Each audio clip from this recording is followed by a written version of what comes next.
Good morning and welcome to my kitchen.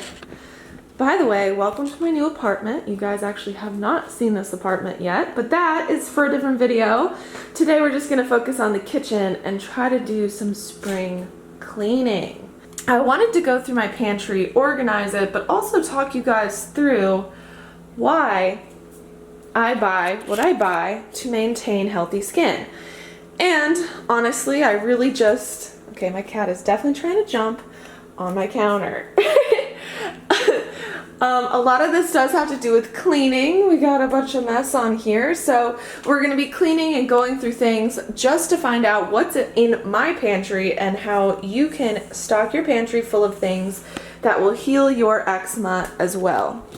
Alrighty, so the first task of the day is to wipe down all of my countertops, and I actually wanted to show you back out. This is good if you have like dogs or cats. It's a stain and odor remover, and I've actually had issues when my kittens were really young with the couch, and I was able to just spray little pieces of whatever out and it comes right out, and it smells fantastic. So when you have eczema, being around very toxic chemicals can actually really impact your skin. And so using things where they're using essential oils to be the antiviral, antibacterial is actually really great. So I'm gonna wipe down all of my counters with my back out and wipe it with a cloth, because if you know me, and if you know me for a long time, you know that I try to be sustainable wherever I can.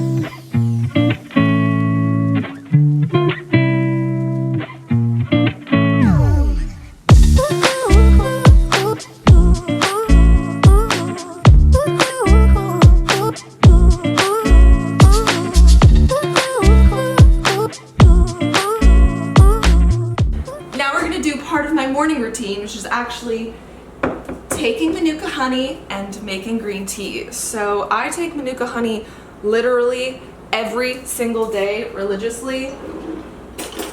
I just grab a spoon and I take the Manuka from this jar.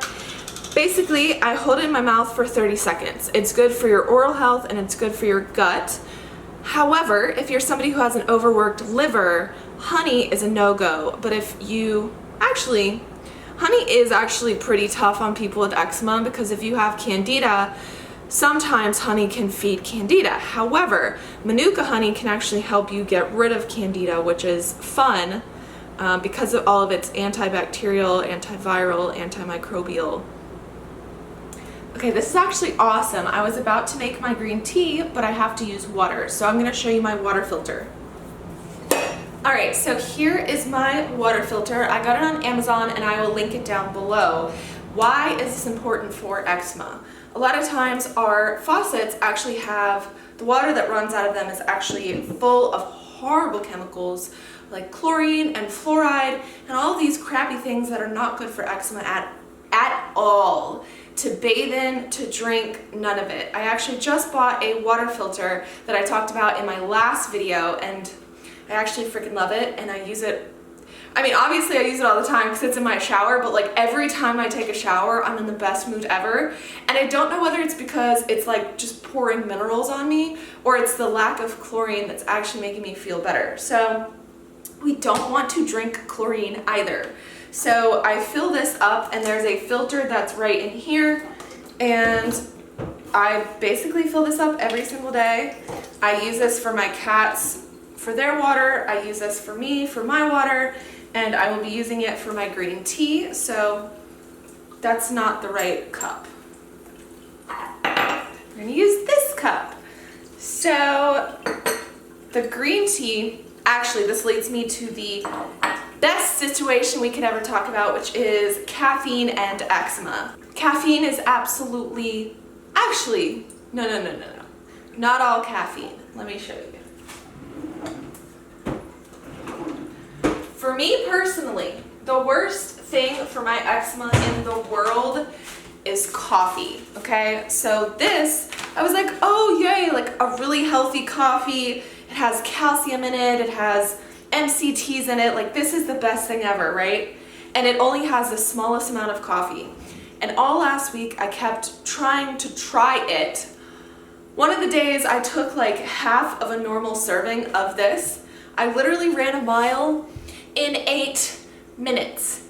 I ran a mile in 8 minutes because I was that like crazy off of the caffeine from coffee. So the difference between coffee and green tea and matcha is that green tea actually contains something that will let the caffeine be, it'll let the caffeine be a slow release.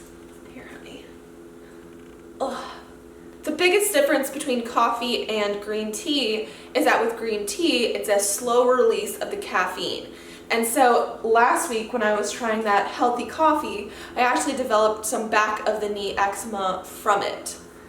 I mean, for me, I have ADHD, and with ADHD, when I drink coffee and I get too much caffeine too quickly, it's basically like me taking Adderall, and I just completely hyper-focus all day on doing tasks and working, and it's like the worst thing in the world. It feels awful. I'm overworking. My stress is really, really high. And so from last week, from the coffee and my personal ADHD, I ended up having some eczema pop up on the back of my knee and also right here on my hip. Granted, the eczema is like the size of a pea and it's almost actually gone by now, but I can tell right away when something isn't right. So I unfortunately will not be drinking this. However, I have this really amazing decaf coffee that is perfectly fine, because with the coffee, it's absolutely the caffeine that's the biggest issue. So this is a decaffeinated coffee. So when it comes to decaf coffees, you want it to be decaffeinated with the Swiss water method. So if you go into a coffee shop and you're like, especially Starbucks, do not get decaf from Starbucks, because you can chemically decaffeinate something, which is not good for eczema. So instead, this has been, here, take a look, see. And it tastes amazing, tastes just like coffee. So at least I have this, so that if I want like a fake latte, I'm all good to go. The green tea that I'm gonna be drinking today is this green tea. It has honey and ginseng in it. Ginseng is actually perfectly fine for eczema. Green tea, I didn't actually use caffeine for the first like 3 years of healing, just because my body was pretty sensitive.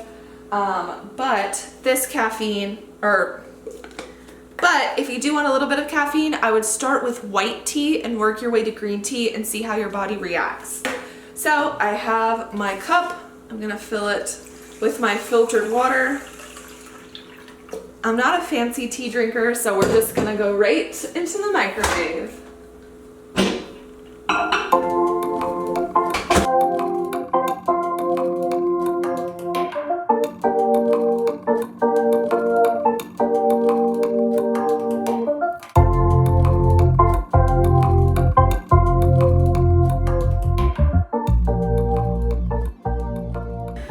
I just took everything out of this cabinet behind me and I need to reorganize it, but first I do have something that I want to talk to you guys about, which is lentils and beans. So beans pretty much across the board overall are good for everybody with eczema. They're high in fiber, they're low in salicylates, they don't feed candida. They're absolutely fantastic and they're extremely diverse. So I have lots of cans of beans, and funny enough, I actually make a cookie dough with this sort of bean, cannellini beans. I can also make cookie dough with garbanzo beans as well, but I kind of actually like the texture of cannellini beans better.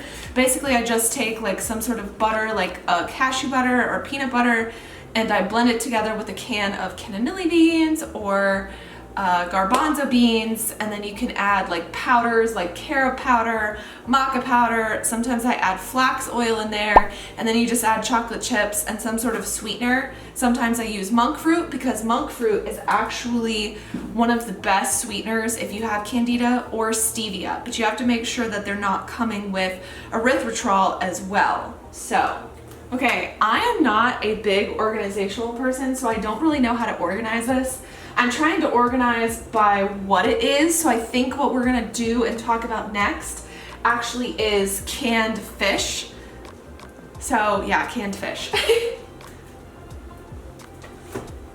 I have a bunch of different types of canned fish because I actually just went to the store yesterday.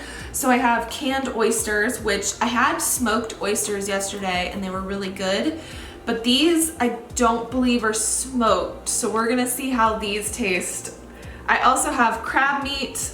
I have sardines, which are absolutely excellent for almost all people with eczema unless you're allergic to fish or you have some allergy specifically to sardines. But sardines are high in omega-3, and I always keep this brand of sardine in my pantry. Also, mussels are really good for eczema as well. They have lots of minerals. So both of those things are pretty much good across the board unless you have an allergy to those things. When it comes to canned, you want to make sure that it's not smoked if your liver is overworked, because the smoking will actually, it does something. It does something to your liver. Say hello to Coco. Yee. Oh, that was so good. Okay, I've been working steadily on this cabinet. I've been putting things away, and I just got to my noodle section, and I had to talk to you guys about kelp noodles. Okay, kelp noodles are freaking amazing. Basically, they're made out of water, kelp, and sodium alginate. And basically, they're these little funny noodles. You have to process them with baking soda and some sort of acid. So you know how when you mix like lemon and baking soda, it creates that foam? Well, that reaction actually softens these noodles. They literally have 6 calories per cup. 6 calories per cup. So if you're trying to lose weight, they're also completely eczema friendly. So if you want to eat noodles and you want to lose weight, freaking kelp noodles are amazing. Something that I ate a lot of when I was first healing my eczema is oats. If you go back in this channel to like my first videos about do you hear my cat? Coco. Goodness. If you go back in my channel to some of my first videos about eczema, I have a couple videos where I make oat recipes because oats were honestly my saving grace. Coco! Coco. This might sound really weird, but there were these nights where I would wake up. Coco! There were these nights where I would wake up in the middle of the night and I would have a major flare up. I was really itchy, so I would take a glycine, a milk thistle, and I would eat a bowl of oats in the middle of the night, and it lowered my cortisol. It lowered my body temperature. There's a lot of things that happen at night, and on my Instagram I actually have a post about why we itch at night with eczema, so go check that out. But this is what I used to do in the middle of the night when I would have a massive flare up, is just like eat a bowl of oats, just like water, flax oil, and oats, and sea salt. The flax oil was great because it had omega-3 to lower inflammation. The glycine helped lower my body temperature, and the milk thistle just helped my liver because my liver needed to be detoxed so bad. So I still have oats. I don't eat them as often. I don't really love grains all that much, but they do give you a lot of really good fiber. So these are my quick oats, and I do have some basmati white rice in my cabinet as well.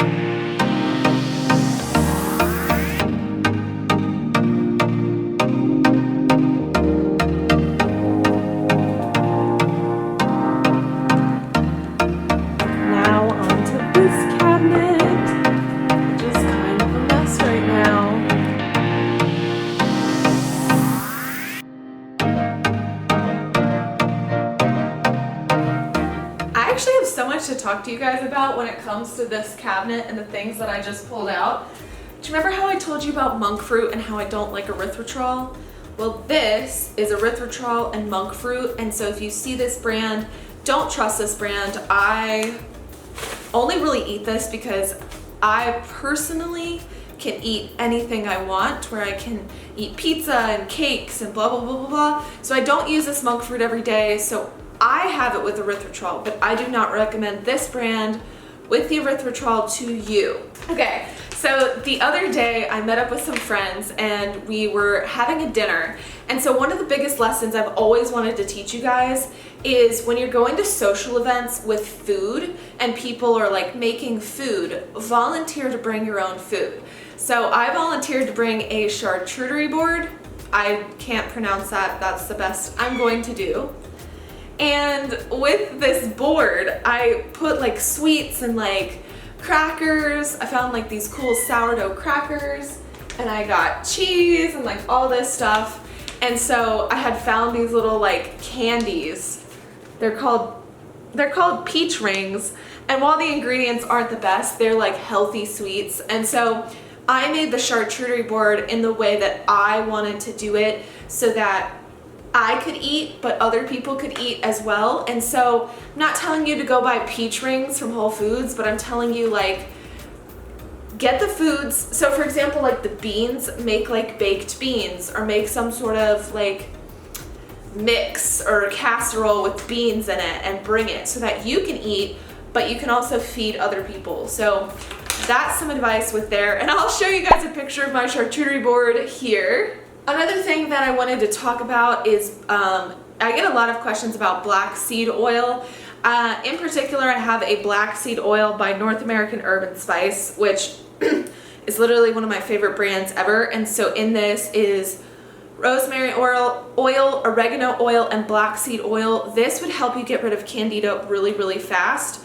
It's pungent. Like, this is strong from the oregano oil, so only use like really small amounts in whatever you're gonna do with it. This thing scares me. That's how intense it is, but this is really, really good for candida. Also, if I just push the camera up ever so slightly, up there you'll see my insane collection of carob. I'm obsessed with carob for eczema, okay? I have unsweetened carob chips. I have so much carob powder, you'd lose your mind. Like, this is a whole container of carob powder. Massive container of carob powder. And my favorite brand for carob powder is the Australian carob. So like, I don't know if you can see that on the label, but hello, right there.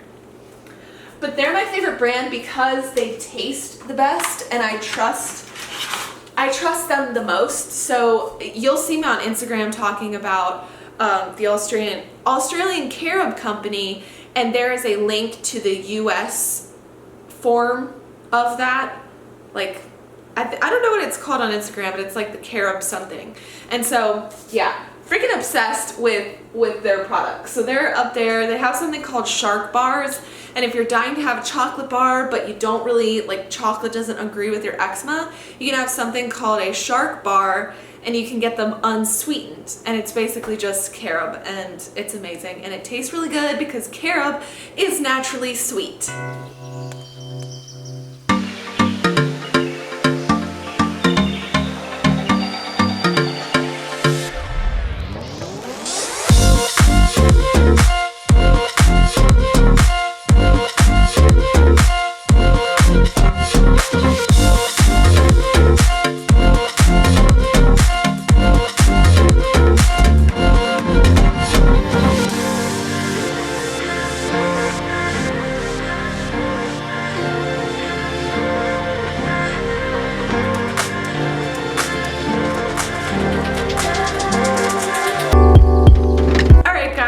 Super fun video showing you guys my pantry and the things that are staples for me in keeping my eczema healthy and the things that I used back when I was trying to heal my severe eczema. So I hope this video helped you, and if you like this different sort of format, please give this a thumbs up. It lets me know if I should keep making videos like these, and if you want to see any other videos, please let me know in the comments down below. I'm so glad that we organized my pantry together. It makes me feel more organized. Because in the first scene you saw, I had a pile of food there. I went grocery shopping yesterday and the stuff was not fitting in my cabinets, so thank goodness for this, and I will see you guys later. The next thing we're gonna do is actually put away my cat food, but I'm gonna show you the cabinet where I store the cat food because I also have other really healthy cat things. So if you have pets, I'm gonna kind of explain how to healthify your pets as well. Something that I have that would be of interest to you guys is kitty lysine. So not only is lysine actually excellent for people for eczema, lysine can be good for your cats as well, because if your cats have something called feline herpes, it can actually cause their nose to run. And when their nose runs, it can leave these black marks on their nose. So this kitty doesn't have it, and obviously they don't have it because I've been giving them lysine, but lysine really helps them with all of those issues. The next thing I have is freeze-dried raw food, and this is just chicken. The ingredients are ground chicken with bone, chicken heart, chicken liver, herring oil, and some vitamins and minerals. So I actually top their food with this.